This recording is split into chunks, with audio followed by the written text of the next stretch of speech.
Hey guys, just a brief video. So, some of you have heard me talk about my childhood Blenderfan sightings, and there were three. My grandparents' church, which I don't know if it's still there or not, a greenhouse, which has been torn down, and then the University of Wisconsin.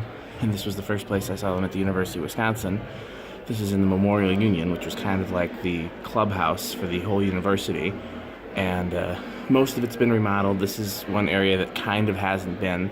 It's near where there's the cafeteria, restaurant area. That's pretty much the same. And this was a private dining room back in the 80s. And there were two Blenderfans kitty corner, either there and there, or there and there. I can't remember which two corners, but they were in two corners. And the control for them was over here somewhere.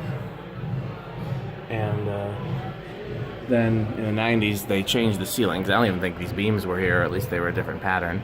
And there was a craft made in the center there where you see the circle. And then now no fans. But apparently the walls, I guess the beams might be original too, because it says the walls are original to the 50s. So anyhow, there were two Blenderfans in here. The control was here or here, somewhere on this wall, either here or here. It was like a double gang, so I don't know which of these spots it would have been.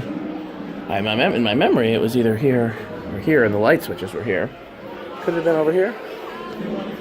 Anyhow, it didn't work. I couldn't get the fans on.